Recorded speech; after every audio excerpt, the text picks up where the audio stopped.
Right. Well, we don't have to. It's not a right or wrong thing.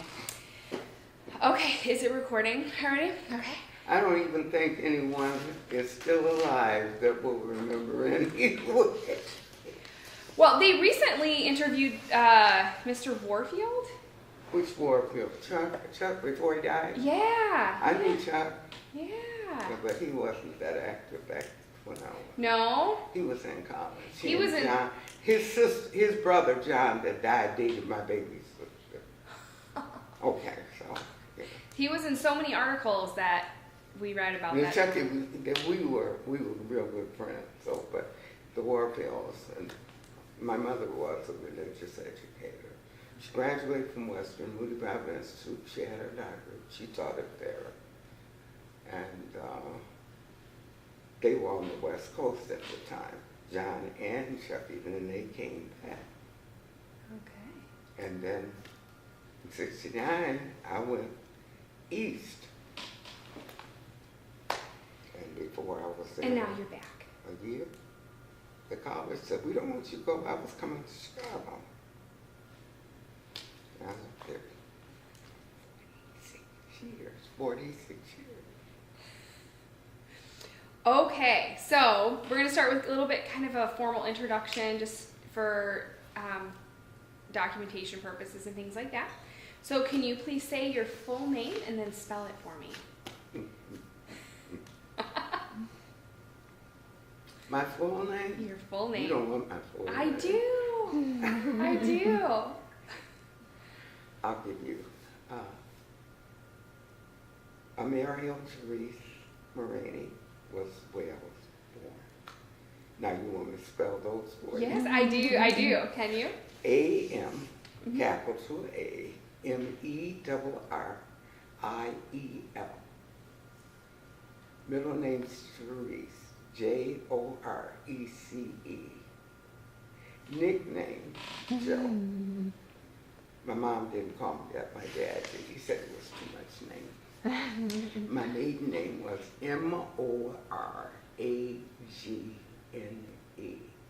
Morini. My legal name is Amerriel Therese Overton Cunningham. That's what all my legal papers are. Okay. And what is your date of birth? August the 11th, 1932. 1932. So that makes you I was 86? 86 August. Yeah. Still hopping. That's okay. My mom lived to be a couple of months short of 100. My great aunt, who died after she would have been 103 if she had lasted 2 months. They tell me that I'm going to outlive all of them, and I said if I can continue as I am, I'll accept it. Okay, well today is Thursday, October 11th. I, the interviewer, my name is Kimberly Shiwi, and I am interviewing Miss Amerriel Overton Cunningham here at the Kalamazoo Valley Museum. And in order to record the best possible record of your life and your times here in Kalamazoo, I wanted to walk through our interview here in a few sections. I want to make sure we don't lose track of things and jump too much all over the place, because that can happen when telling stories. If we get off track, we'll just try to pop back on the next questions. I will be taking notes, as will Sarah, as we kind of go along for things that we want to circle back to. If you need anything along the way, you just let me know. And we're going to probably try to keep this a little under 2 hours today. And then we'll do a follow-up one if we need to answer any more questions. So we're going to start with the beginning of your life. So tell me about your early years here in Kalamazoo. Oh, you don't want my years. I didn't come to Kalamazoo until I was 18. Oh, till 18? Yeah. I was born in Enid, Oklahoma. What was the town? Enid, E-N-I-D, Oklahoma. Okay. And what brought your family here?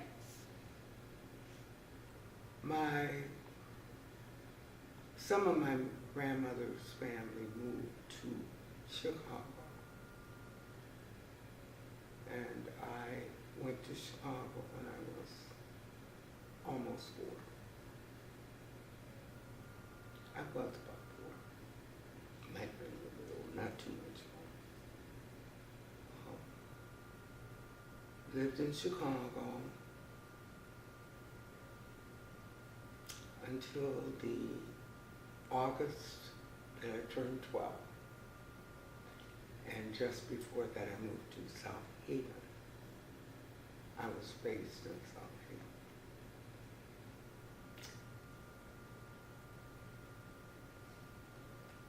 Came to Kalamazoo 1950. I think it was somewhere in there. And was a student at Western. My mom also was at Western.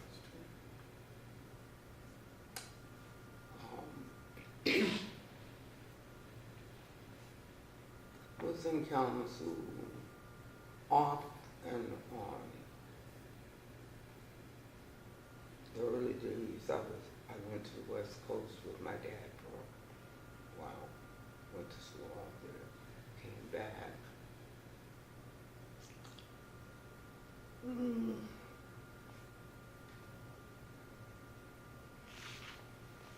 And went back out to but somebody got married. Came back. So I would say from 50, well, mid-50s or so.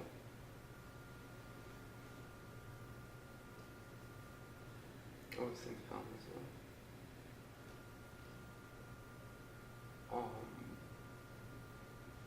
Left here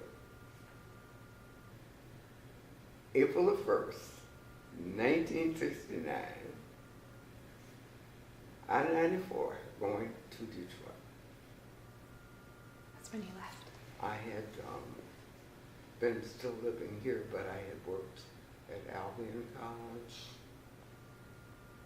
I worked at Job Corps.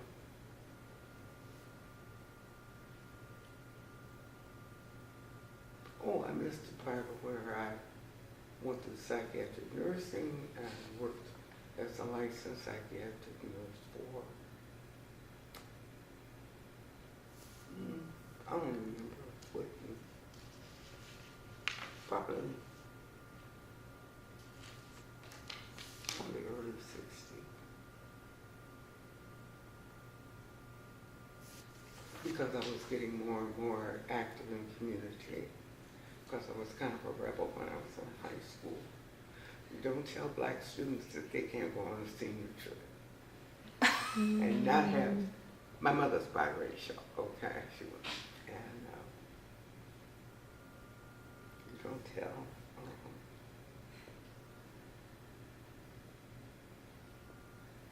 And the guy was the class president, became a professional footballer, and he was a year ahead of me.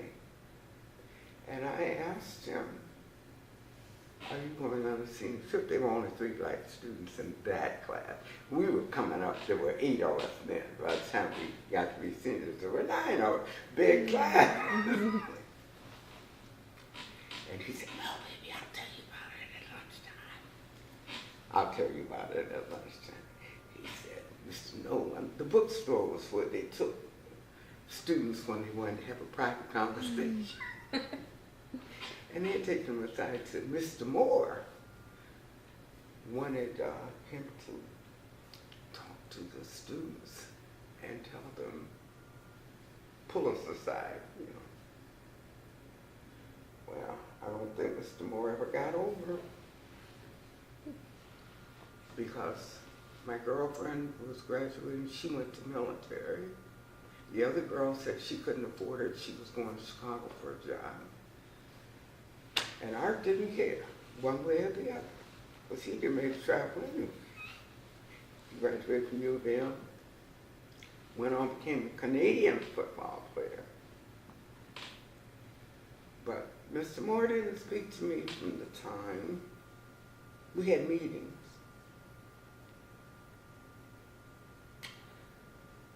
And I was already told by my mother, by one of her friends that she worked with, that he's gonna cry, he's gonna get very emotional. So I was ready for him. They had 2 coach buses they had bought for the teams to travel. Not the yellow buses. I didn't ride those. I lived in town, so I walked. So we had a white and blue bus goes out there, the schoolyard. My little black face is going to be on there. He didn't speak to me after. We had meetings, but the board didn't back him up. They never had another class trip, as long as he was superintendent. He did not speak to me until the night he handed me my diploma and said, "Congratulations, Miss Maraney. I'm sure you will succeed in any venture you undertake." And I said, "Thank you," and walked away. And I really don't still like the fact that they put the new school, L.C. Moore, in front of it. And his sons and I were friends. But Oh, is that who this was yeah, named and after? you know what I said to people when I had one girlfriend, there were 16 of us ran together. 12 Caucasian girls and 4 black students. And one of them sat and cried that was in our group. "I'll never get to do any traveling or get to D.C. And I said, "Shut up, Amerriel. You are going to college. You're not going to the farm where your brothers went, because they lived in rural. In fact, they lived near Pullman." Okay? And we laughed about that for years, because I used to see him up until 97, and then I think we started dying. So that was, I couldn't wait to get away from South. My parents owned 2 homes. One was a house here with lot, the whole block. And I said, my mother goes and writes checks and pays the taxes. And you're going to tell me that I can't get on one of those buses with the rest of the kids I grew up with, and we go to Washington, D.C. together? The president of our class's dad was the city attorney. So he said, asked her, they're only talking about Washington. If you want to go to Washington, does she have a problem staying at a black one? I said, no, they're fabulous. You know, I don't have a problem with that. But Mr. Moore did not want us to go. So we didn't go. So the buses left and you weren't on it? Did you go out when they were in white and blue flag? They did not go to Washington. Oh, they didn't go at all? Oh. No. I think they, one weekend, we spent a weekend up at Michigan State, but I had already chose Western because my mom was there, you know. Huh. I have a quick favor. Would you be willing to take off your jacket? Because the leather's making a noise. That's What's picking making up. a noise? Your coat. My coat's In making a the noise? microphone? Yeah. Well, So I just shut want up. to Well, I make can- sure that we're hearing everything. Well, can we, maybe, if you don't want to take your coat off, maybe I can. No, that's okay. I can attach it to your blouse here if you want. It's up to you. Okay, put it on the box. It's cold in Yeah. Let's see. It's just See, the sound of the don't leather. make it. That's why I grabbed it. I said, the wind Okay. is Do doing. I try that and see if it will? See if it will. It's the sound of the leather. Oh, it's the sound. Yeah. Of the leather. Oh, Yeah. I thought it was hitting it. Okay. Yeah. Ooh, well, look at you, sassy sleeves. Yeah, I thought I had the shirt that was this way all the way. Okay. I just grabbed Thanks. one of them. I went in and said, Black, where are you? Here, let me do this. Oh, actually, probably be better than this. Okay. I'm sorry. Oh no, I'm sorry. I didn't mean I to interrupt or make you cold. No, I get cold so easily, so I understand. So I'm sorry. I love your shirt. Is it just a dress? The whole thing? Oh, no. Oh, that's a shirt? I have a skirt like this, but it doesn't go. I mean, it will go together, but I didn't purchase it together. I just got clothes. I haven't bought any clothes in a long time. Okay, so the years that you lived in Kalamazoo were from 1952 to 1969?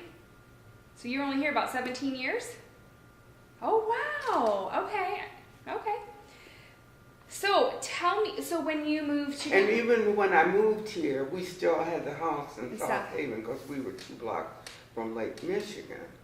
And eventually, I don't remember what year it was. I think it was when they bought a house here. And my mom... See, my parents commuted a long time. My grandmother moved with us when we left, even when we were in Chicago. She worked at the University of Illinois, or Chicago, University of Chicago. And we always had either one of my cousins or my grandmother, see, because my mom was going to school and working, and my dad was with Greyhound. And he was just a commuter dad until I had my 3rd child. It was a boy. So my dad said, I'm retired. So when you moved to Kalamazoo, were you married? No, you weren't married? But you met your future husband here? No? The one you dated for 22 years that you said? No? He was in South Haven. Oh, he was in We South grew up together. I didn't know until I was getting ready to marry him that he had been told, get on down the road, you're not married. And he didn't say anything, he just Okay. okay. So when you moved to Kalamazoo, where did you live at in Kalamazoo? My parents had a house, 222 Reed Street, south side off Burdick. Yeah, that's where we, when they bought a house. But I lived on Edward when we had an apartment. My mom and I were going to school and she was working. And Anna Whitman lived directly across the street. And I had met her, but I told you about I was doing rhetoric and English literature from the same professor, and I should have never done it. I was a music major, okay? So, I mean, this kid had to go home and take a nap and get up, and so I was kind of like in a small area like that. It was because I was only there maybe like Monday night till Friday morning, and I was back in South Haven. We just didn't go back every day. And the older lady that owned the home in downstairs, there was a door. It was an older house that she had converted into a cute little small, small kitchen. And I think, if I remember correctly, my mom had one of the beds for herself. And I woke up around 1 o'clock, studying, and I heard these steps, like a man was walking up.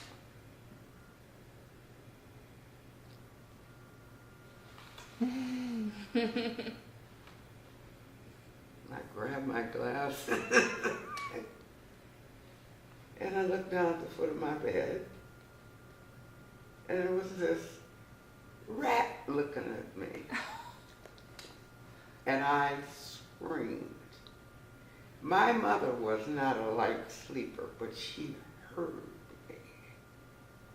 And my younger sister, we didn't want to leave her over there, so she went to school here.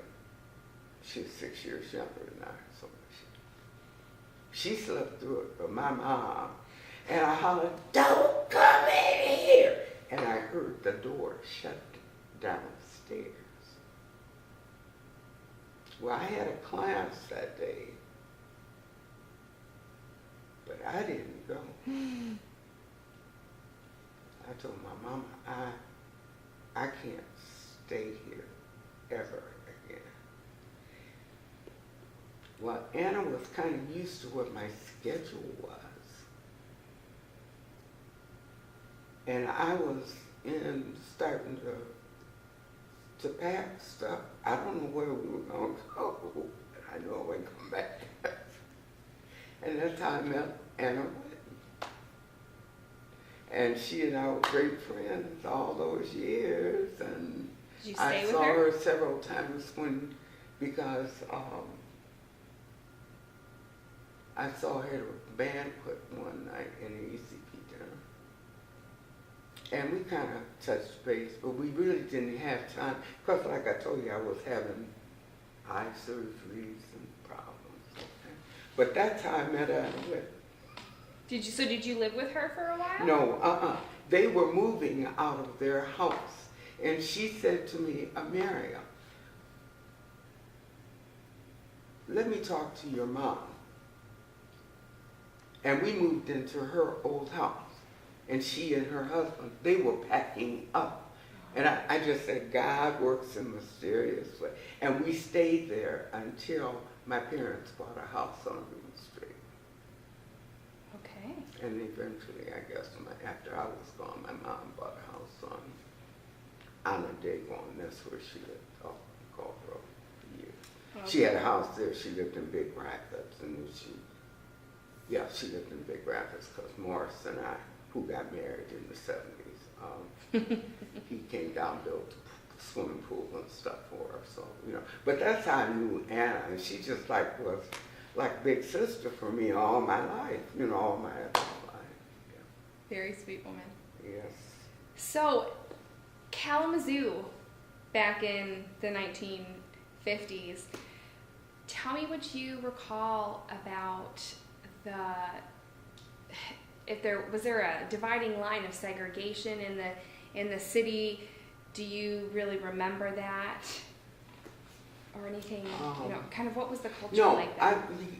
There were, because I'm trying to think of Dwayne Roberts, who had been president of NAC, was a postman with a master's degree in sociology. His family lived on the north side, one of the shorter streets that goes into Rose Street, down north.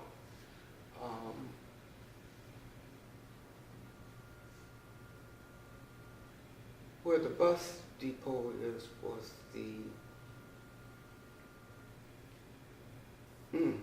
trying to remember, it was there and it's gone, I'm trying to think. Because see, for me, it's thinking way back, because I left here, like I said, April the 1st, 1969. I'm not going back there.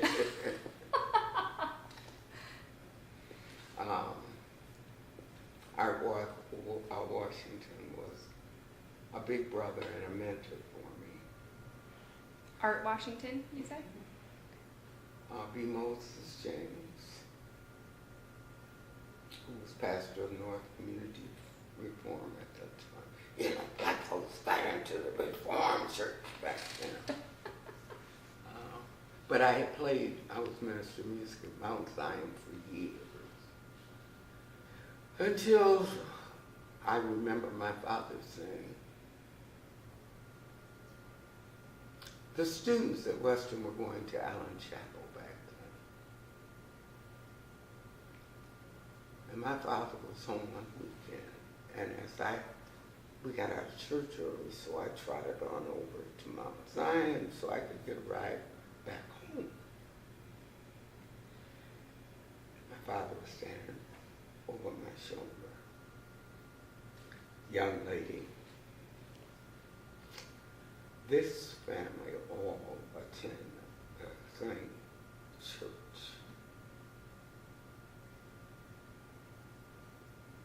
Okay, Daddy.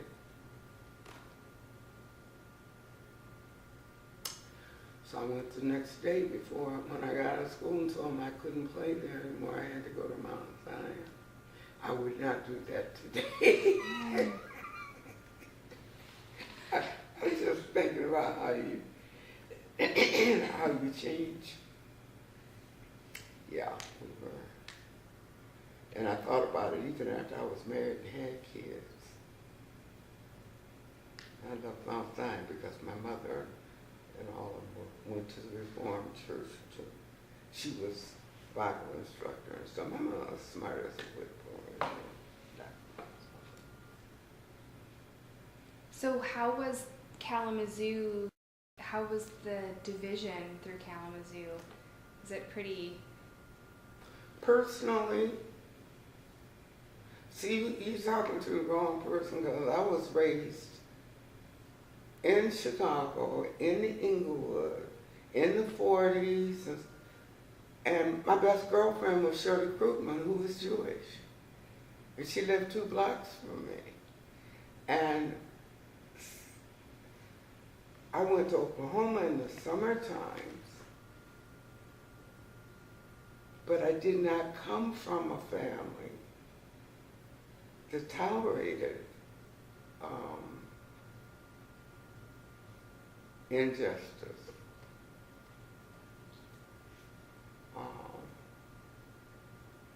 It's just not, it wasn't in our gene pool, I guess. I sense that. My grandmother, God bless her, she lived to be 97. And because my mother was a young mother who was going to school, by the time I was a teenager, I felt like my grandmother should have been my mother because I had always gone to her when my mother and I would have words, okay? Or why is she so hard on me? Okay? Mm-hmm. I said, I'm on the honor roll. I'm taking music lessons. I'm doing anything they said they wanted me to do. One of my sisters, one is still alive. She took lessons for a while. She said, I'm not liking them. You're wasting your money. And she didn't go.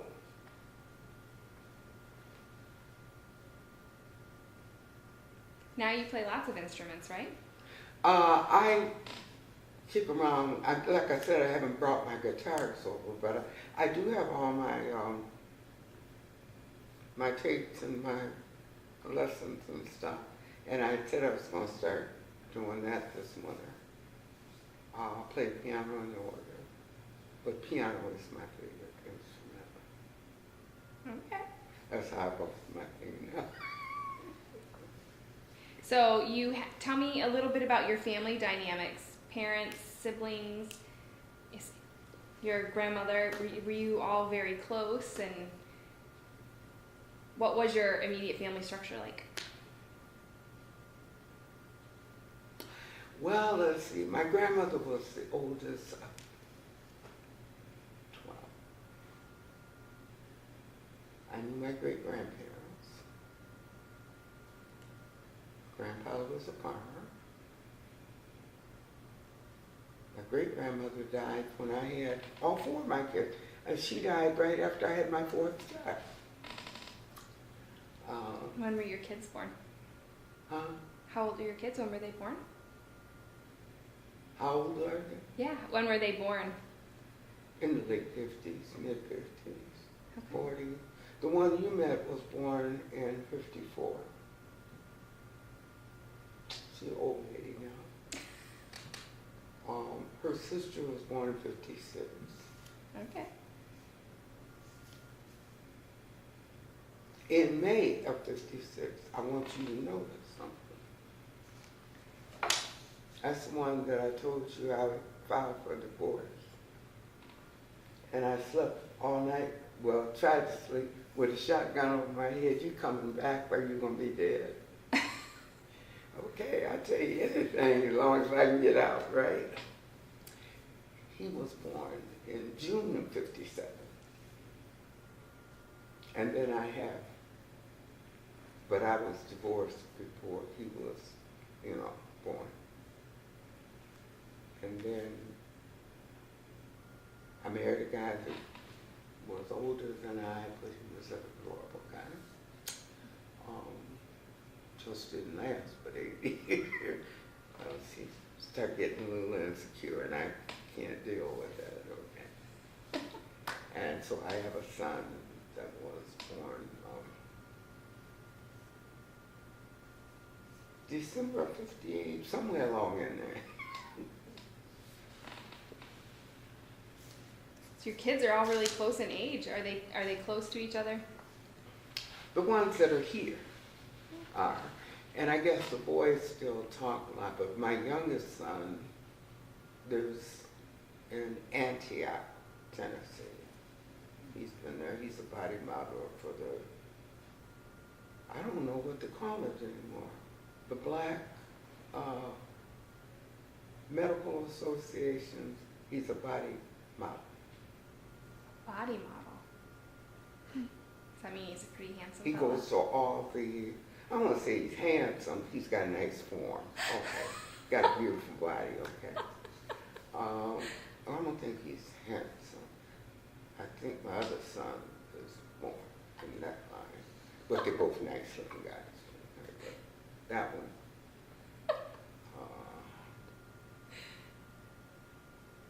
They're both nice looking. They get by. They get by. They don't have any problems having wives and girlfriends. Yeah. But my mother was an only child. Yeah, I was going to ask you. I was going to ask about her because I know she started a food program at Western, or something like that. Tell me She a little wrote the bit. program, and she was on the faculty full time at Ferris. Oh, okay. And she worked at Western when I was in high school. What was the food service program she started there? What was the food service program? Hotel food management. Oh. I may not have all the terminology correct now because it's been a number of years. Yeah. And I remember when they made her, she called me and said, I got voted as department chair. And I said, oh, yeah. And she said, I have a meeting. I forget what day was coming up. And my mother smart as a whip, but I was the one in administration. I thought, Ma, don't worry about that. I said, I got 6 contract books sitting on my desk. And my administrative assistant walked in and she said, what's going on? And I said, I need all these sent to my mom over there. So she said, okay.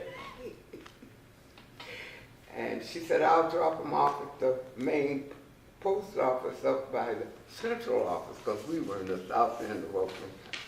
And my mom got them the next day. We sent them overnight express.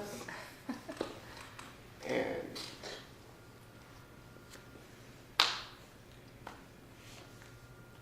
they had one of the best programs that was going in the state, well, more in the state. And you know what's really funny?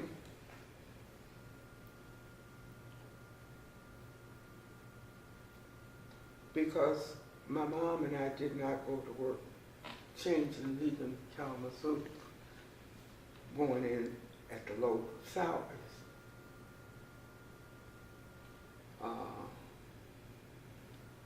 One of her academic friends had her doctorate already. My mother was working, and she met me, and she was whining and complaining, "Good God Almighty, don't do that to me."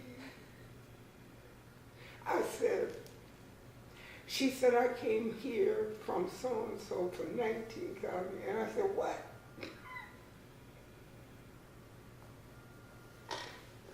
And I used to call her Dr. Nell.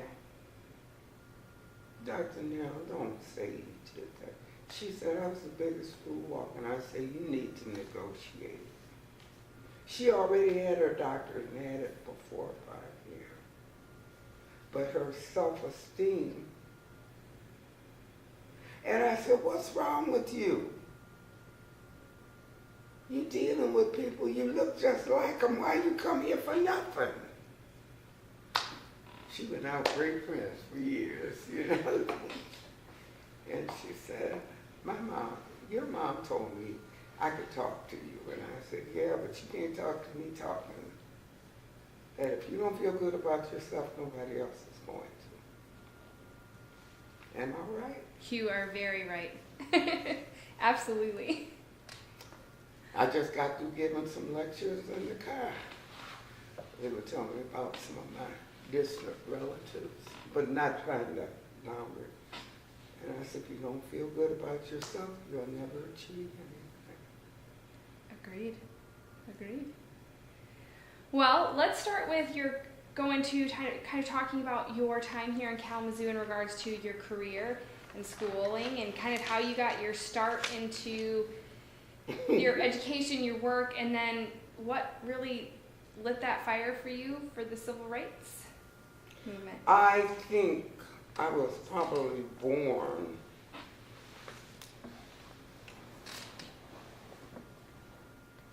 as a kid, and I don't go to the movies like I used to, but I think I was born at an age that I remembered much of what was going on in Europe in the late 30s, 40s. It makes me want to cry sometimes. The films that I would go see, the books that I read, the dehumanization of a nation of people. These weren't just film. These were film that had been taken of real people being brought, and it makes me want to cry, okay. Men in gray pinstripe being marched, women marched into furnaces. Can I have a Kleenex on my, because I knew I identified with that kind of injustice. Mm-hmm. Because I also had an uncle that was lynched in Mississippi.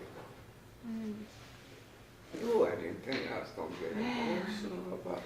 Because I try not to.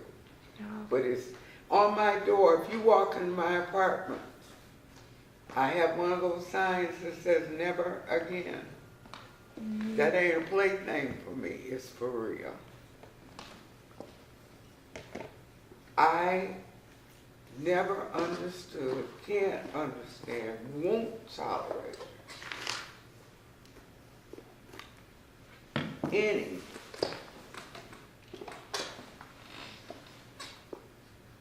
even little slur words, difference, I can't even get it out right now.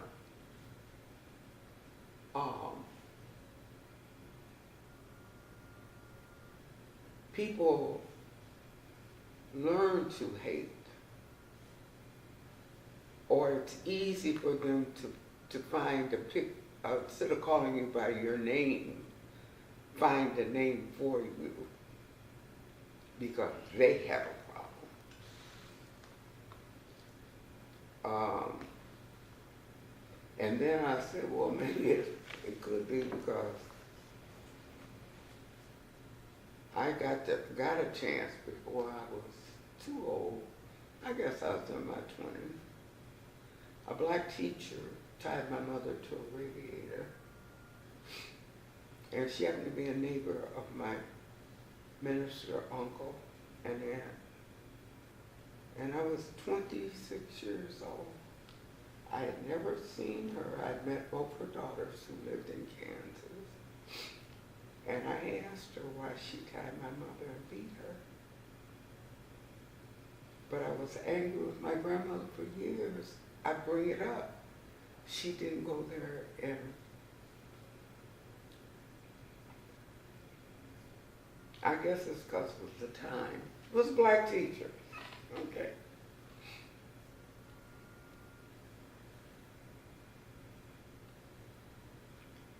And I asked my grandma, "Was there any other kids look like my mama at school?" She said no. And so when I met her daughters, I understood why. Daughters weren't very attractive. They were nice ladies, and they were educated. They went on to University of Kansas somewhere. They did well, but they weren't perfect. Okay. So I came home one day and I told my grandmother, after I'd been there for vacation, I think I understand why she beat my mama. Mama was smart, but mama was pretty, okay. And so I guess maybe I'm kind of, I wasn't taught to be a certain way. It just, I guess, got poured in there. And I have an intoleration of even little kids saying some things. I don't care if they're my kid. And I said, why'd you say something that dumb? And I said, you know, when you take as many anatomy classes as most of us have taken that have been in health, why would you say something about somebody because they're a different complexion? It's ignorant to me. And I think that's where the fire started, okay?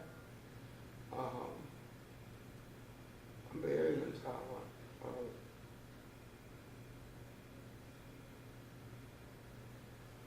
of non-acceptance of human beings. You know, even like I might kid with the person that has a mental illness on a one-to-one. Oh, you're crazy anyway, so why am I getting upset?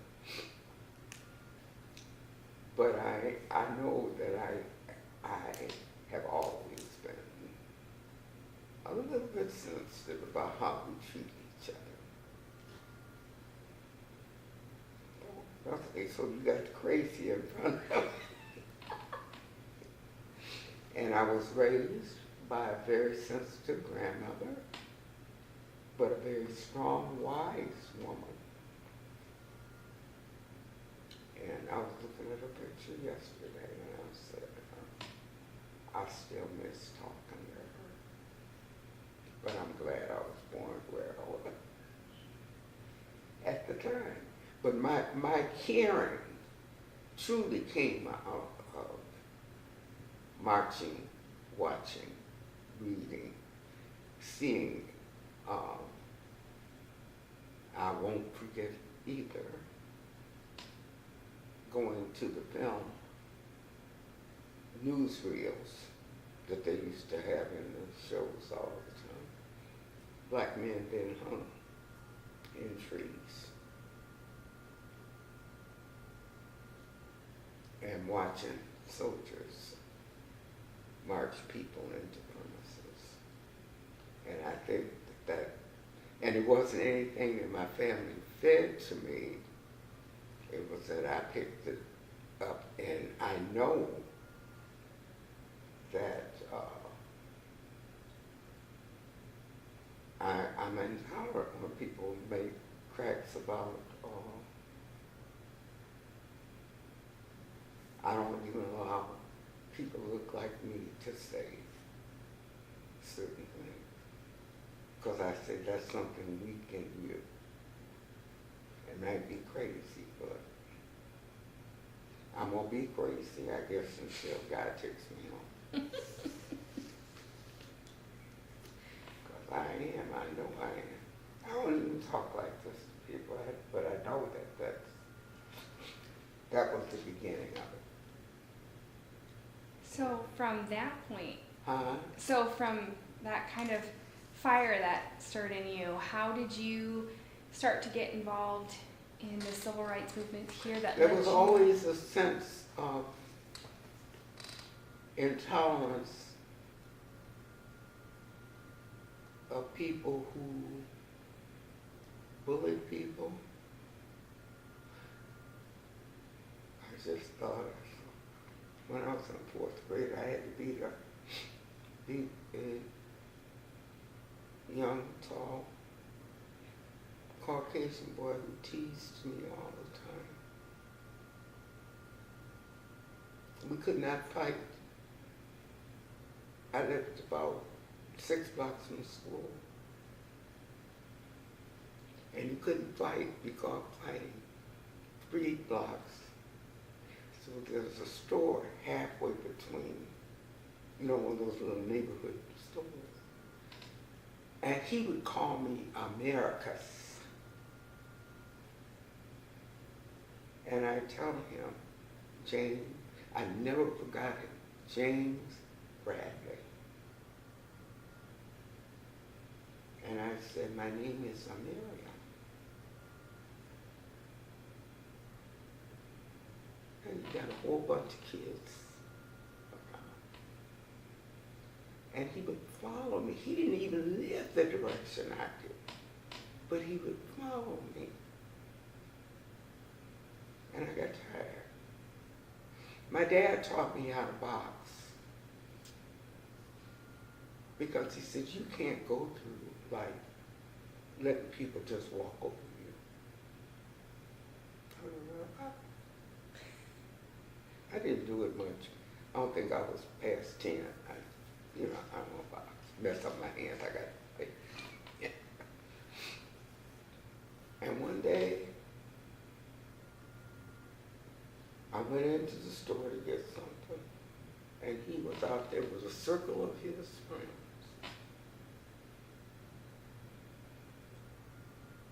And then to tell you, I had a stepbrother that was 11 years older than I.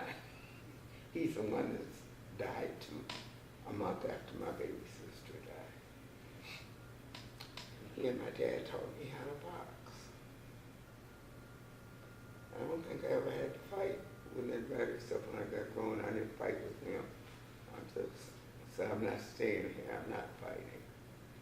But I turned around and hit him with my right hand right across the jaw, and he went on his knees. And I never had to fight anybody ever again. Did he stop following you? He stopped teasing me.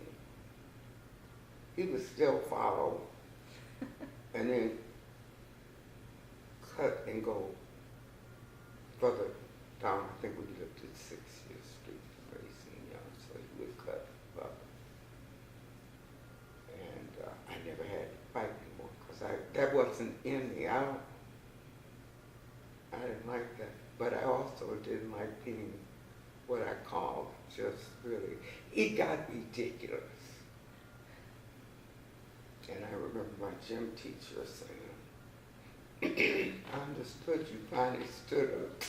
And I said, yeah, and I don't like that. I didn't want my dad to know, but he was proud of me.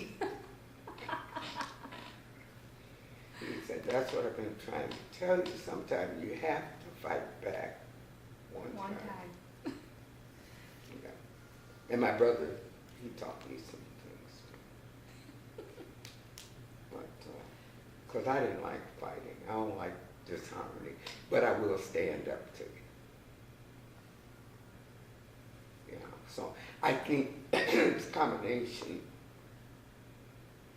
of being raised by a family that were close-knit. I had two uncles that I loved dearly. My grandmother's brother, Uncle Robert, was out in Portland, so I got to know him better when I lived out there a couple of years. Uncle Will was quiet, but let me tell you, the men in our family that were in our age group, every one of them had his doctorate. He was a researcher at the University of Chicago. Cancer. He died with cancer maybe 10, 15 years ago. His wife had cancer. And he had been in, you know how you're doing research, but he devoted his life to that. And his two brothers, I haven't seen for 3 years. And all of them masters and up. Wow. So education was very important in your family. Got to do something. And if you're a woman, you better have some education.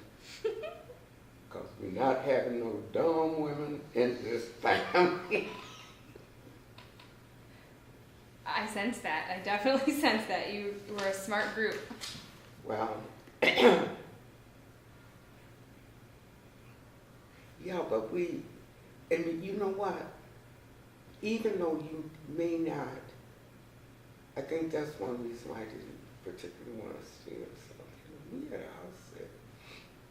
The guy there, I wouldn't live there. I told him I couldn't wait to get away from here. And it had to do with people who, there's just girls in here right now. When I was dating the guy that I grew up with, one of my best girlfriends, she did too, all of them gone, all of them.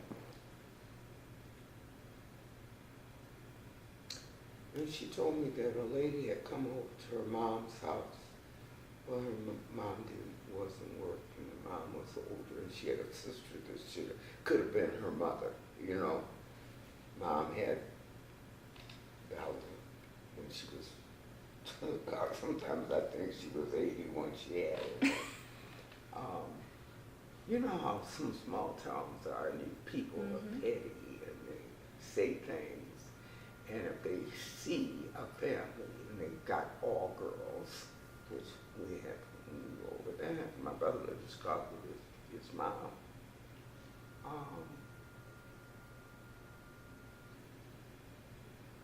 And I didn't hear anything, you know, like, I told you, we was in church. We were in church, okay?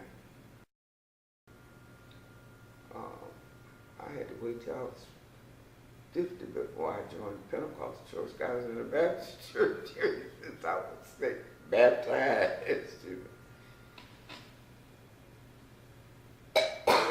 And somebody said, my girlfriend heard it. She came call me and said, I want to talk to you. She said, I had to tell Sister so-and-so off today. Why? She made me mad. I said, why? She said, yeah, that Miss Miranda thinks they this and they that. They, you know, them girls and that oldest girl gone with that Cunningham boy. She probably get pregnant before she get out of high school. It was 2 months before graduation, right? My girlfriend turned around and said, well, she better hurry up and get pregnant because we graduate in June. That kind of stuff. that made me not want to live in a small town anymore. But I don't really want to be. Yeah, I did enjoy Detroit. Okay, I did. But I lived Northwest. People say barely, but I was in Detroit. But strict, yeah, we were raised kind of strict. Church, yeah, I used to get mad sometimes, but I used to get mad. I got tired. Because my mother was kind of like a missionary, that meant she moved around a lot. And I started thinking about all the little churches I used to play at. But I'm glad, because it gave me what I don't, it showed me what I did not want in life. Okay, it did show me that. But I was raised in a real strict religious household. So let's kind of circle back to how you started to get involved with the NAACP here in Kalamazoo. Can you tell me a little bit about that? I think I was kind of, I got married to a guy that was on the board. When I had my daughter Carolyn, I was separated from my husband right after that. I met Marjorie and Art. My mother introduced me to them because I had Ramona and my mom was working. So Art's wife took care of Ramona while my mom was at work when I was having this second child. And what's his name? Fred Lilly. I hadn't been active with the chapter or anything, but I was very aware. And I worked on Art's campaign when he became commissioner, state commissioner. But in fact, Art and his wife stood up with me when I got married the second time. Not the third time, but the second time. And we became real good friends. When Marge died, I was on my way there, so then Art remarried, but we never stopped being good friends. And his son and daughter with my kids. When I married this older guy, he was on the board of NAACP.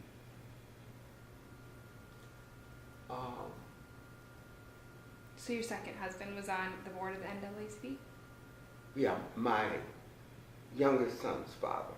Okay. He was on the board. What was his name? Monroe Smith was the treasurer.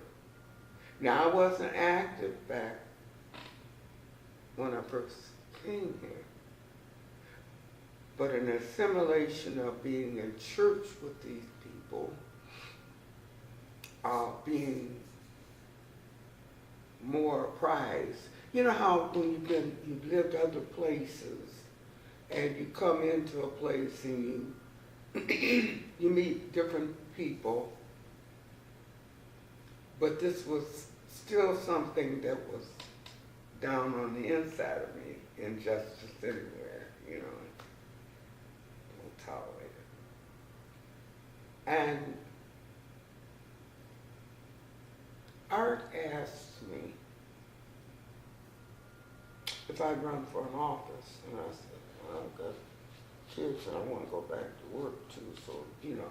But when you're around people and you see certain things and you see certain needs and you have the skills that you can have but do the job. So I became assistant secretary, because I had 4 babies, okay, by then. And I guess I kind of did the job. And when elections were coming up the next year, they asked me, because I was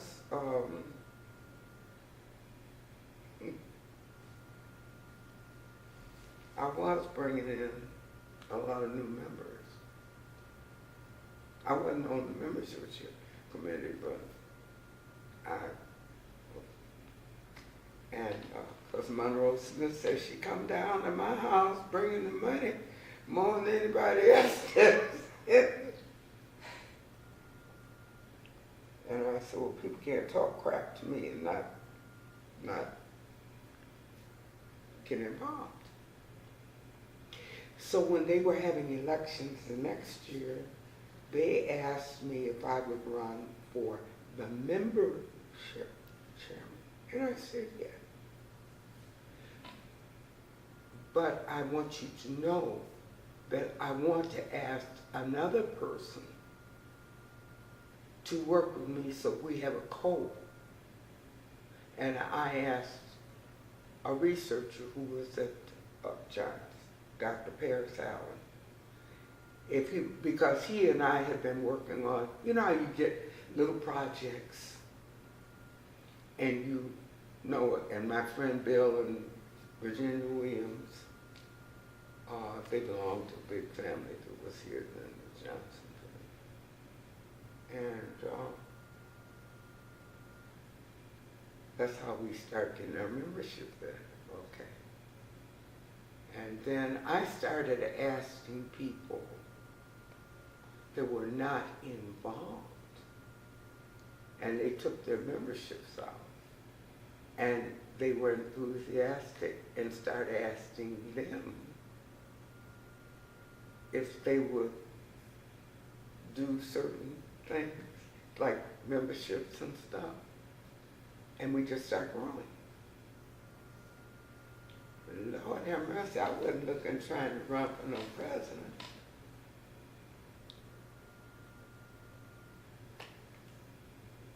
And I can't remember even what year it was. It was in the 60s, I don't know. So did you take the position of the membership chair first? Okay. Oh yeah, I worked my way up now. I didn't walk in the door and say, well, I'm bad, I'm gonna be the president. No, I worked my way up.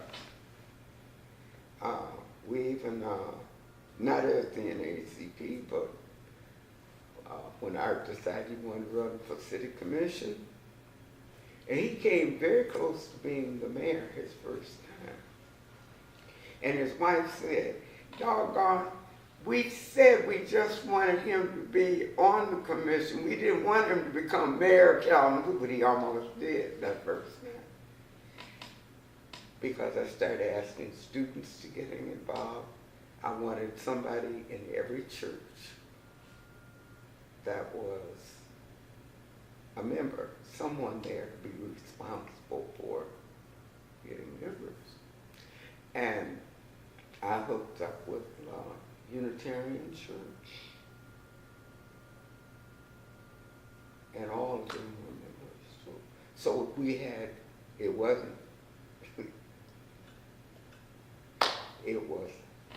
Kalamazoo folk.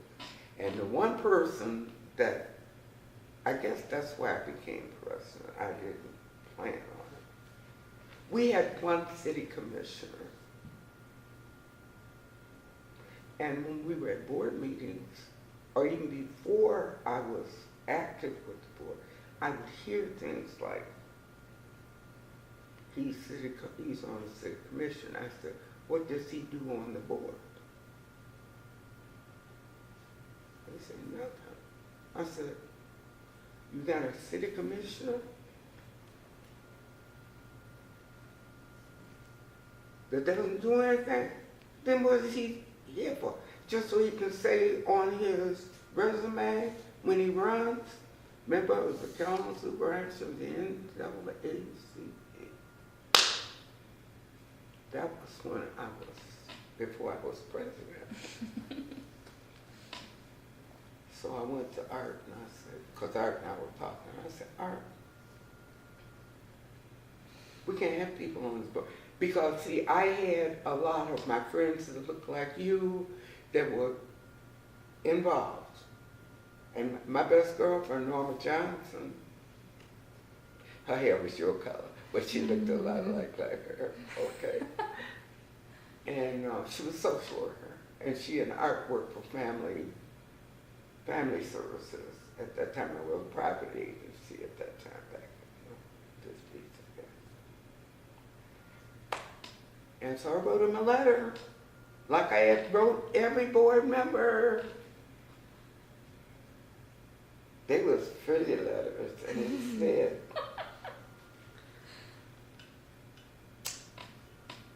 the bottom line was, it said, only nicer than that. Get up off your butt, it's time to start doing some work. Do you have time to serve? Boom, boom, boom, boom. But it was done very nicely, I can assure you.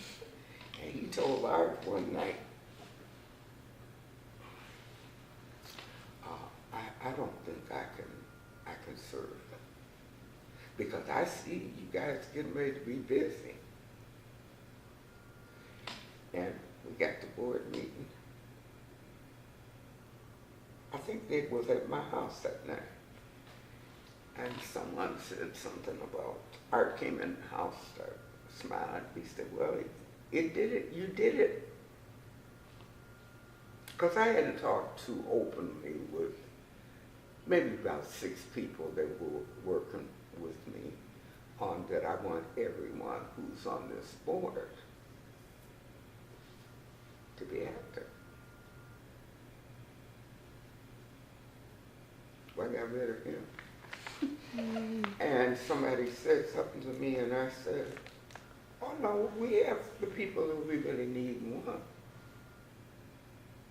And I said, but I'm not one of them. I said, I've got other people that are more committed to and have the time. They really didn't have the time either. They took the time.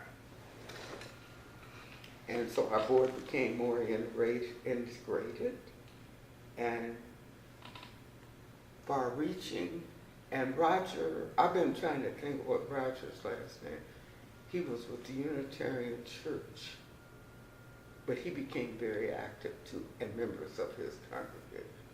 Because, I forgot this. The meetings used to be held in one of the black churches.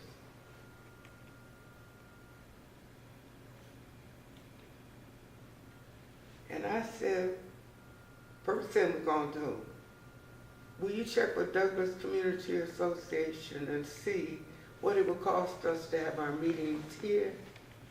It's a community center. Why should we be having it up in one of the churches? And I said, we got a pastor here. Pastor, you can pray for us anywhere, can't you? Yeah. First thing I did, here's the church person, the one raised in the church playing. I was minister of music at Mount Zion. We worked with the pastor every Monday we met. And we put it in the community center. And the people started attending meetings. New folk, along with the old folk.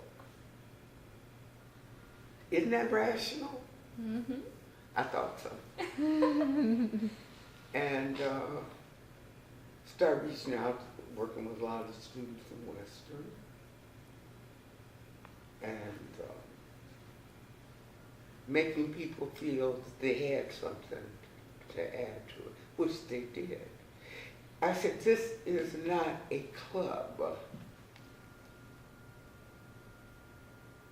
If people adhere to the reasons why this organization is operating, and they wish to give their time and service, I don't care what color they are. So we started growing. I don't know what it is now. I'm not very happy with it, but I'm a life member. I have my plaque on my wall at home. Do you still go to meetings? I haven't been to a meeting. I went to one banquet here. Okay. I don't go many places right now. So how did you become president then? Oh, then I was going to meetings and stuff. I'm talking about now I don't go to them. Right. I did take out a membership locally last year. This summer. But I'm a lifetime member. I haven't.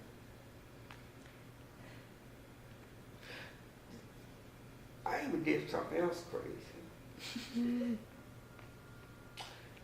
I had organized not just the Baptist Ministry, but Black Ministerial Association. There were 7 black ministers in this town of Mill. Half of them was speaking to each other. You plan on going there? Yeah, you plan on going there? What's going on? So we started meeting. And they became an organization. I don't talk to people about that one, okay? Because and we start getting more ministers in town. But many of the newer ones came in. I had to work with them anyway. And I said, how do you think you're going to go to heaven and you can't get along down here? That's not right. Well, when they start sending directives on asking us as president to have certain things being done in the community,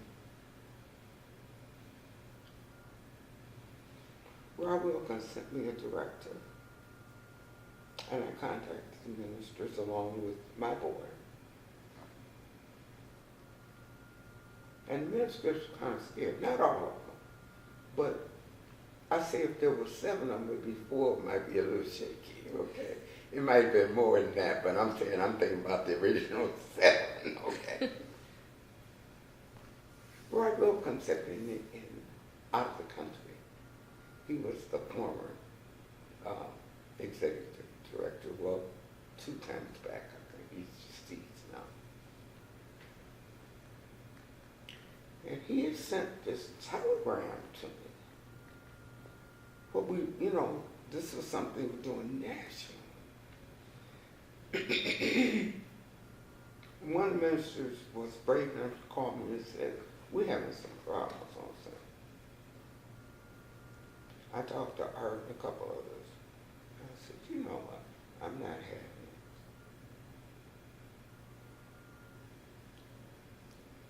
I said, I'm not dealing with sand dancing, foot shuffling, scratching my head, nor my life. I got on the phone. It was on a Saturday. I called. And at that time, you were paying for it called, you wasn't getting packages and stuff like that. So maybe you're mad when I found out something some years later.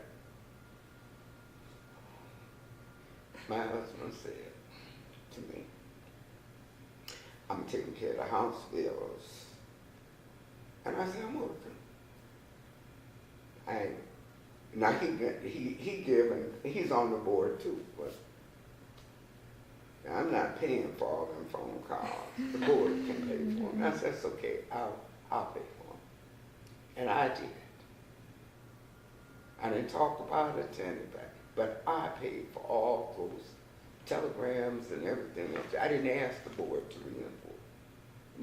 reimburse me.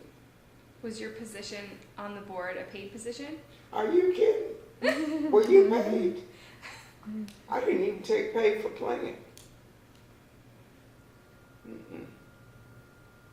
I was raised, you get an education and you take care or what you got to take care of, but you give service back to the community. I didn't have Roy Wilkins' home phone number, and I knew he wasn't in the office. And I called and told the operator, you don't have to give me the number, but I have to talk to him right now. And I said he should be back in the country now because of something that was coming up. Okay. They called him. And he said, I'll take the call. And he said, little girl, we finally got a woman down there. So I explained to him what was going on. And it wasn't like, poor pitiful me, help me.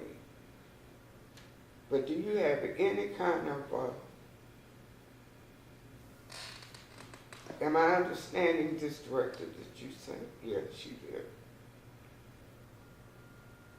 And I said, well, how can I give 7 black ministers that all of them got churches? And half of them scared. So he talked to me. And he said, you go back and tell all of them I said. Boom, boom, boom, boom. And he said, if I had the time and was in my office, I'd send every one of them a celebrate. I said, you don't have to do that. I said, I can deliver your message. Went back home and called everybody. After I talked to Art and a couple of them. And they did what they were supposed to do that same. But the one thing he said to me, young lady, are you coming to National? I said, yes, sir. It was in Chicago. I don't care if I'm talking to the president. You come up and introduce you because I want to know you personally. And he said, any president I got in this country got that kind of nerve. And catching that kind of flack in her community. She needs to be totally supported. And he always gave it to me. But I never ran to the National for anything. I just knew that they had my back. But the funny thing was, I never had a problem with any other pastors in this town. And there was one pastor that was at North Presbyterian, right there on North Street. Okay, yeah. I can't even remember his name, maybe because I don't have, stuff back out, and I don't even know if I kept it. I'm sure I got something with it, a book somewhere. I'm still paying to keep stuff in the garage. I got it in the garage, but I mean, in Portage, I'm still paying $100-something. So one day I got to go there and clean that place out. And he was the one when we did the Van Avery thing. My pastor, and I think it was Reverend Moses James, and the minister at North Community. No, that was both. It was Presbyterian Church. He came out with the second group, and he looked like you. See, he wasn't black, but he was part of the ministerial. And so it was a tight thing. And see, nobody, even Paul Schreer thought that, she's just going too far. But everything that we did was justifiable. I had moved from Rose Street. We don't want to talk about what you go through to buy a house or build a house here. I think I mentioned that to you, didn't I don't think think about so. okay, about 10 years. But I wasn't living on the north side when we did the Van Avery thing. I had lived there, and that's where I was still going to get my scripts and everything, because I liked the drugstore. And they had cosmetics and stuff. It was like going to Hudson. Gilmore's at that time, excuse me. Okay. Gilmore. Okay. And people called my house and threatened my children. They didn't talk to me, they talked to my grandmother. And my grandmother said, I would advise you that you not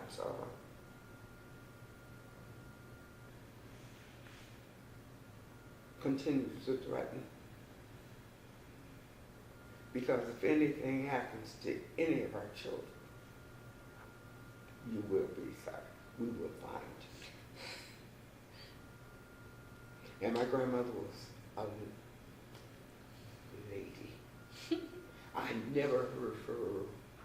She raised her voice once or twice. And I went, oh, I heard her. But she was a gentle lady. But we got threatened. For what reasons were you threatened? Because of bad injuries. Okay.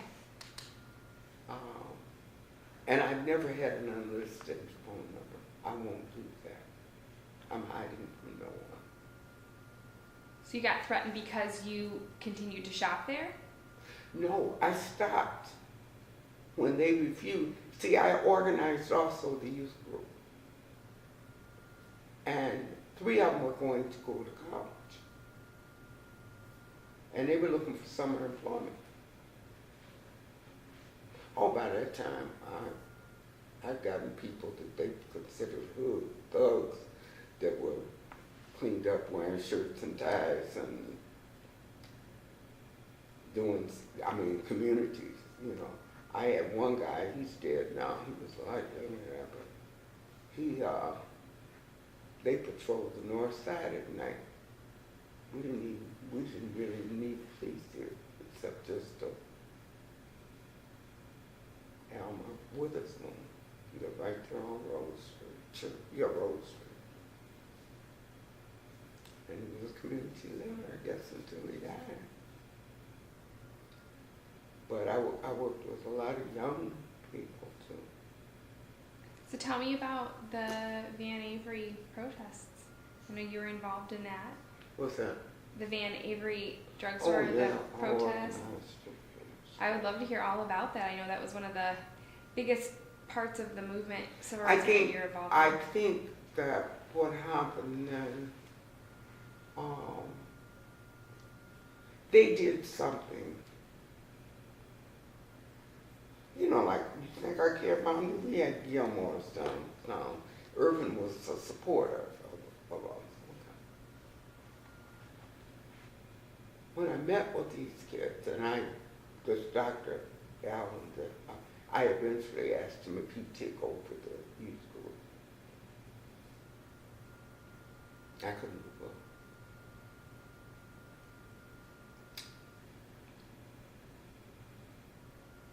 These 3 kids, one of them was my girlfriend's daughter. They were all gone to college, but they were looking for, just like all of us, summer employment. I worked in the resorts in the summer. I didn't work during the school year. That was book time, music time.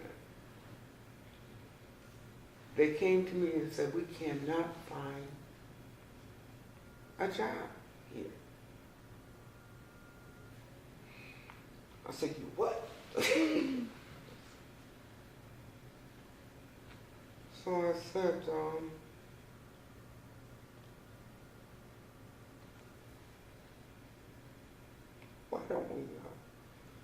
why don't you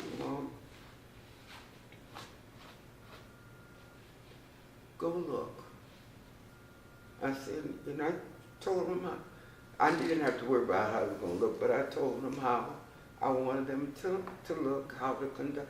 And they were all 3 young people that were going to be, I'm going to use over, a credit to our race, you know. 2 girls, no, 1 girl and 2 boys, surely. So they said, but Miss Overton, what can you do if they won't accept an application? I said, that's not for you to determine. I want you to go in and I was real nice and polite about, I want you to look like you are ready to go to work. I wasn't worried about how they were going to conduct themselves, because I knew the families. I was close friends with their parents.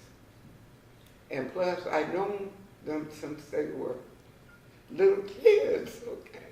They were all just a little older than my kid. What you gonna do if they don't, what you gonna do if they don't let her? And I said, that is for the board and I to determine. You just go out and look for employment.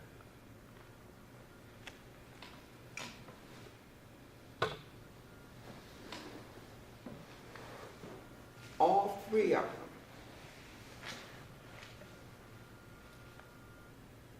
came back to me. They did not go the same day. And we didn't really, they just happened to be big enough food to be in a predominantly black community as a business. I had moved to the west side. I lived out on, I'm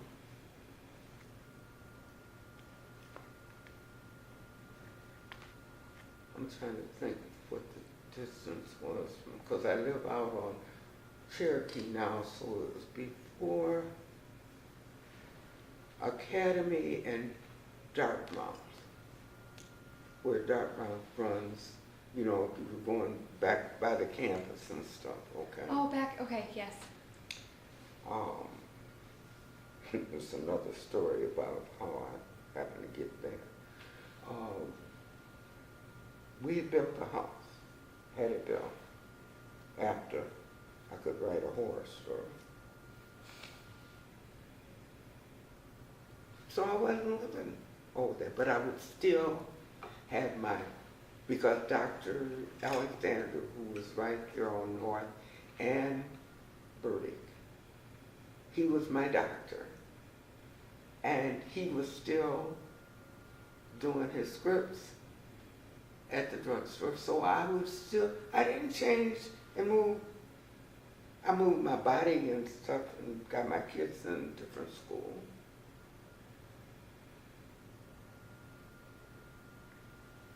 Then it got beautiful jewelry. They had a lunch counter. But I never even saw a custodian. After years later, I never even saw a custodian. Maybe I did. No, I don't think I ever saw a custodian that looked like me. Okay. But I had said to them,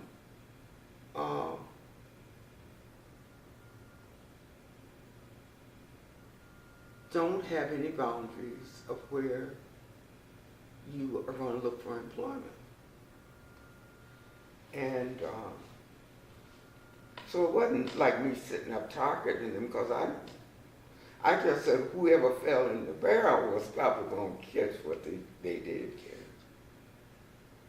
And they came back, each one of them, when we met again, and said to me, Van Avery's was the only place that absolutely would not even take an application.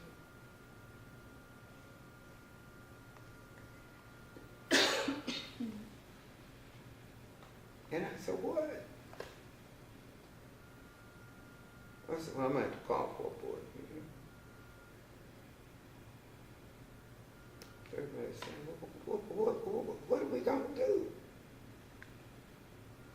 A couple of pastors looked at me and said, we already know what she's going to do. Because I had a plan land. I said, it's not fair for you to live in a community. You patronize that community. I never changed, and I had lived on Rose Street almost down near the end, one of those smaller houses. And that's why I moved, because we needed to build a bigger house. We had 4 kids. You can't have 4 kids in one small bedroom.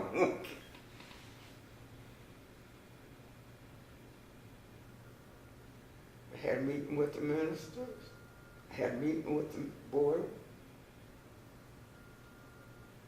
And for some reason or other, God just gave me this. I said, the ministers were fantastic. I had people who had skills, and some of them were chicken. I'm not gonna lie, they were scared. But they said, she's right. I said, if you stand this, and I had one black school teacher who was an older lady, belonged to the same church I did, who came after a couple of days, and she came in and she was bad-mouthing. And I was just out there watching, because most of the time those young people, including my kids, my youngest son wasn't that old. And I said, if you can't get employment in your community that you support, and they wouldn't even take an application for anything. See, they were stupid. Because if I came in the city, even if I know I can't afford to get a tech, that it's not in my budget, I would at least explain to you that I'll take your application. We are not hiring right now. Will you just keep in touch with her? That's the smart thing to do. So they didn't go in there together. It wasn't like going in, they went in different times, different days. And when we had our meeting in about a week, that's what you got. And Dan Ryan and I were good friends. He was the editor of the paper. And Irving Gilmore was a very good friend of ours. He and my brother-in-law had a business down on the south, no, the north mall. Right, what is that old hotel is it there? And it used to be, it was when they first put in the, well, what do we call it now? You're talking about the mall? The mall, the Kalamazoo Mall. Yeah, it's before you get to Kalamazoo Street. He had a restaurant if you were going towards downtown, it was in the right next to it. They called the Haven, Food Haven. That's what's the name of it. I don't want to cut you off, but Okay. we have to switch the memory card. So that way, we just have to take a pause, the card. Yep. Okay, so the students came back to you and expressed this concern. You met with the board and some pastors, and then what happened? I sat down and it was just, I got Al Hearn, who was a student at Western, who lived out near me. And I can't remember everybody, but my board was 100% with me on it. We had a lot of support from the Caucasian community too. Especially when we did let people know that people have been calling. I walked in one day and heard my grandmother, who I told you was a very calm lady, and she'd say, and I want you to remember something also, that you can't call and threaten people's lives without something happening to you. And I was ready to hit the ceiling. And I even said in a press release and talking to them, you can threaten me all you want to, but don't call my house. But we did. We had protection and stuff. Kids were watched and stuff. But that, I said, you can mess with me all you want to, but you will not mess with my kids and still walk. And I remember somebody saying to something one time, and I said, I don't like guns. You don't like what? I don't like guns. Oh, guns. Okay. I got kind of bad out there at the range at Fort Custer. The guy said, I wouldn't want anybody messing with you. People will force you to have to do, when you start talking about messing with my kids, you take them. I said, do what you want to me. But I didn't have to worry about it because the law enforcement were not going to let anything, do it's just one. But, and Irvin Gilmore was a good friend. He tried to get me to stay here when I was going through it before. He said he put money in the bank to pay off my house, and I see.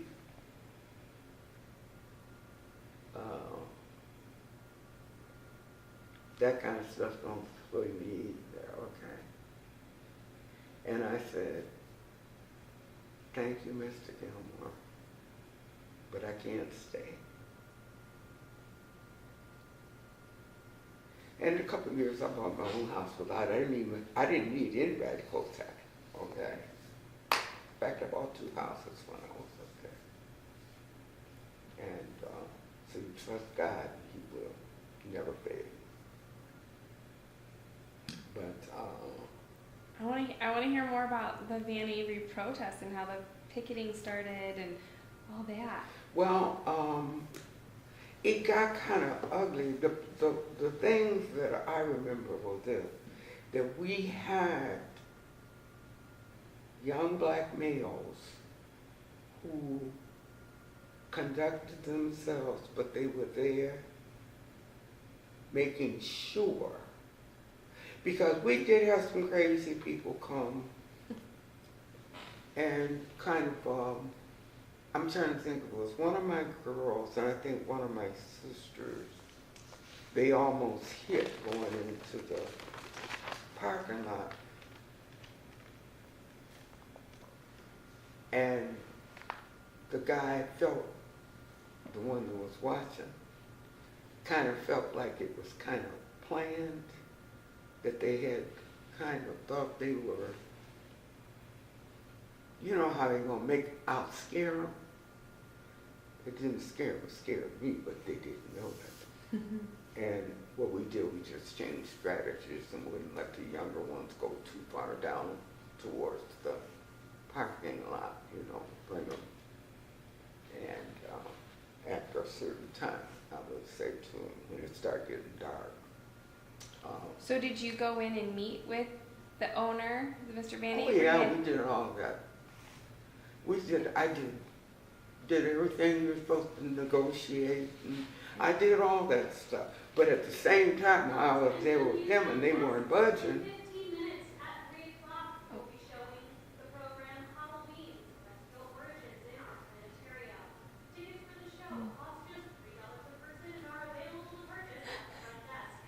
I assume she's talking to somebody else. Very ladylike, went in with, always had a couple of big guys, even if it was a couple of us ladies, because we had men in our group, okay.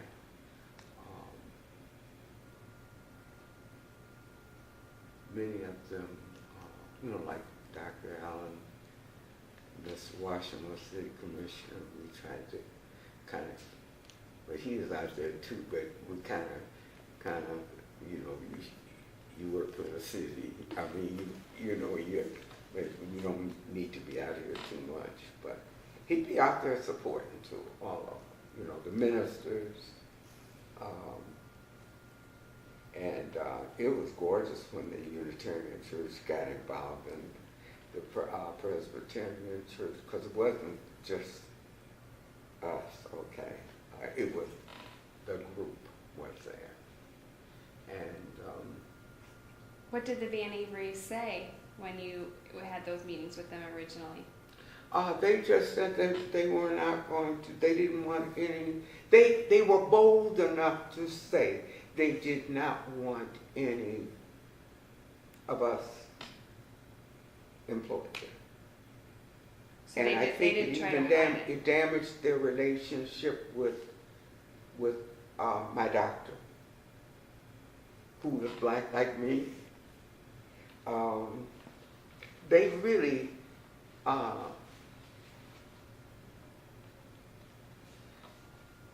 they had to fold.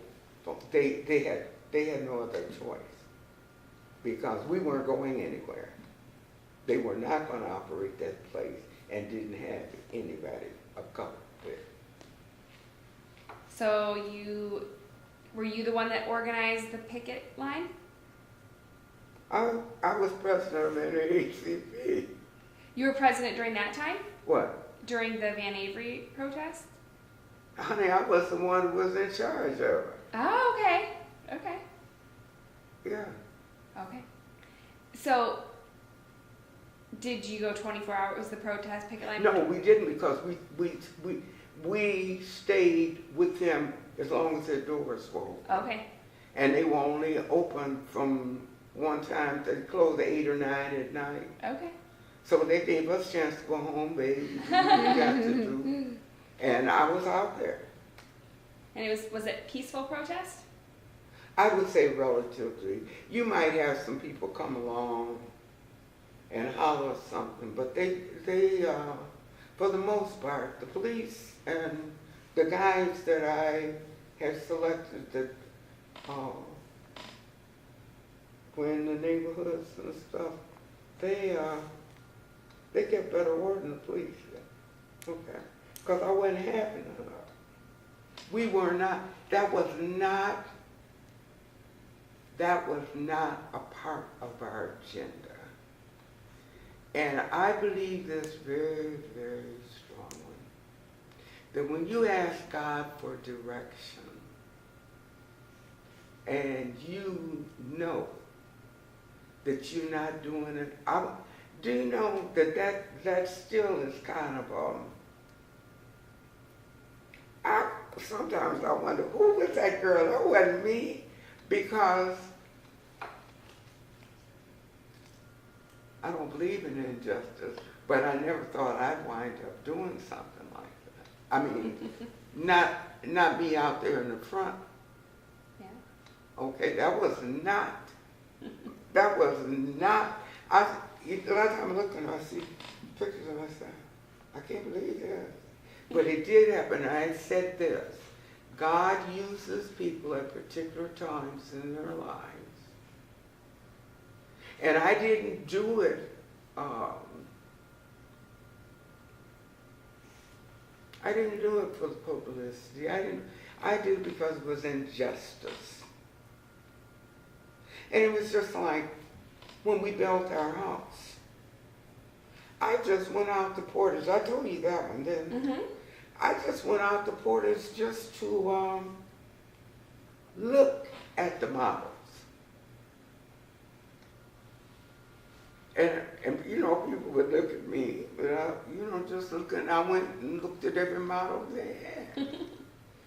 And when, what's his name, Rusty or Dusty, I can't remember the company's name now. And he said, well, you know, sport. By that time, he knew who I was. And he said, you know, I can't, you can't live out here, and I can't sell you no house out here. And I said, did I tell you I wanted to be out here? And he fell out, and we just became friends. And he said, if you can find land, I guarantee I'll put my best team on it. And I met the guy and they did, when they built my house, they brought the best team. Judge Armstead, who really a lot of people didn't, well, he wasn't high on my protocol at that time. What was his name? Judge Armstead. Okay. He had been here. I knew him. His wife had been a patient of mine at the state hospital when I was still nursing. Okay. And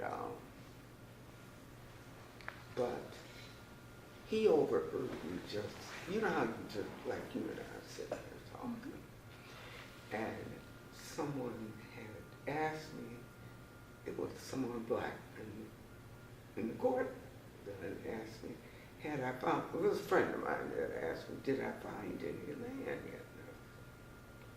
Nope, I haven't found it, else I might wind up having to move out away from Townsend. And I said, but I'm not going to wait till my kids get to be 10, 12, 13, try to put them in small bedroom, you know, we have twin beds, double sets. And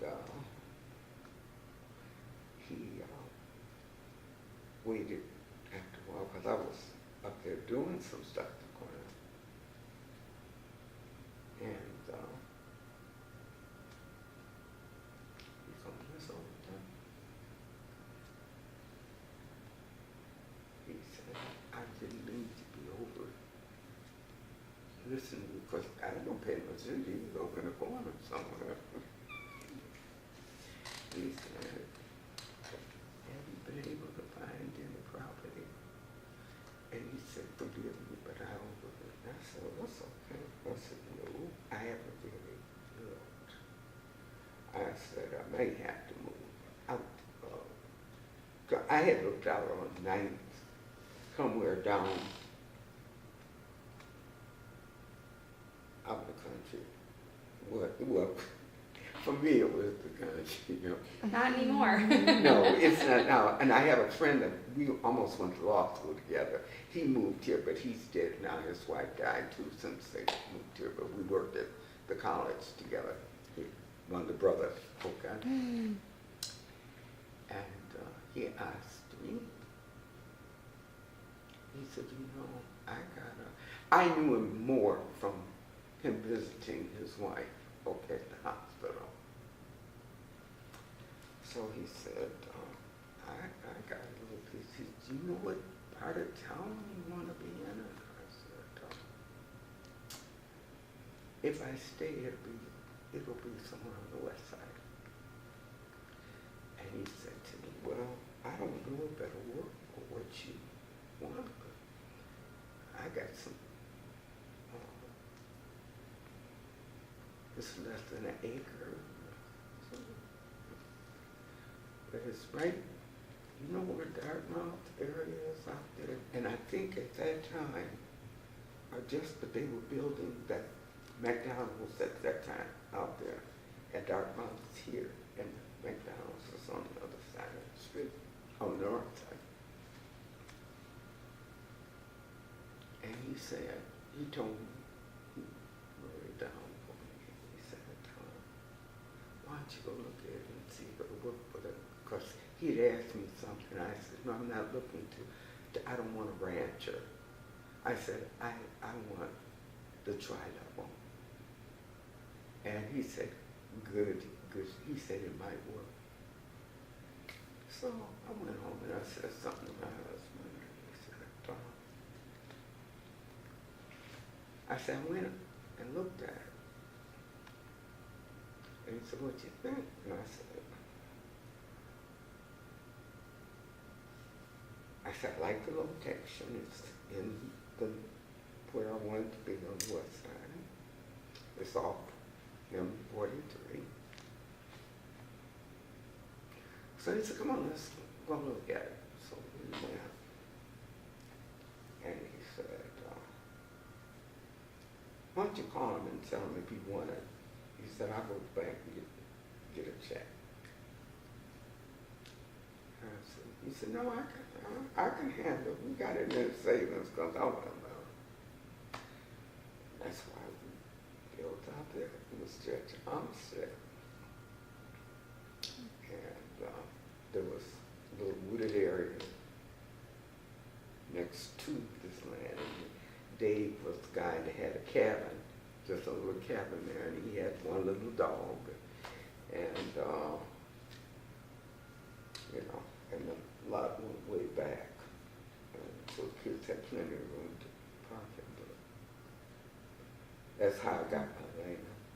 And people were raising hell all up on Dan Ryan started laughing one day. He said, somebody wouldn't believe it. Armistead made sure you had it. He said, I don't want you to leave Kalamazoo. So I had moved before that whole Van Haver thing. We'd have built a house and moved out there and been out there. Because people were calling my house saying they had a house for sale, and if I would like, they would tell me what, my grandmother, well, it's on so-and-so. She said, well, I'll have her call you. And one lady called when I was there at the house. And I said, oh, no, dear, I'm not looking for a house. I'm staying in a brand new house. And she said, oh, it's just some of us thought maybe it was just because you couldn't find what you want. I said, no, this one I just, I'm in it. I'm talking to you standing in my kitchen. I said, no one should go through what I've had to go through to get a house. If you got the money, you should be able to get what you want. And she agreed. What was the struggle? Portage, I didn't want to live in Portage anyway. I just went out there to look at model. But there were areas that they didn't want black folks. To start to wrap up, just both for time and the audio recording battery is low. Okay. I'm making no noise. Well, yeah, I think it's done. The audio battery's in? Yeah, I'm sorry. I wanted That's to okay. give you more of a warning. Oh, no, that's okay. But it just... The battery packed in? It didn't die, but it's low. I think actually if I can have it start recording a new track, I think, so we can have a more... Finish of up. yeah. Okay. So let me do that. Okay, go I ahead. think when I'm going to take me to a beauty shop and have them cement this back, because it's not off, Oh. but it's cracked across. I had this one done 3 years ago. Never had another It's too problem. low. It's too low. Yeah, it just stopped it again. Well, I was gonna wrap up anyway. Are you okay to do a follow-up interview sort of like this here again? Okay. How about, if we could maybe just kind of, what did we say? Was it about 2 weeks from now? 3 weeks from now? I wrote it down in my Before planner, which I Halloween. have. Right before, I think it was the 25th, maybe? Thursday the 25th? Because we'll go through kind of everything we talked about and kind of come up with areas that we want you to fill in the blanks. Okay. Are you I'm okay? just laughing because you're making me think about stuff that I That had. you've been thought about a long We time? talked about the 30th and the 1st. Okay, do you want to, when you go home, do you want to look at the day on either side of Halloween, so the 30th or the 1st, and see what works best for you, and I'll just call you back in a couple days and follow up? I started to bring a calendar with me, and I walked out. No, you don't have to do that. Yeah, I'll call you and follow up so you can have your calendar at home because I know you have one at home, right? Hmm? You have your calendar at home. Honey, I was a college administrator. You have to have your stuff together. You do. You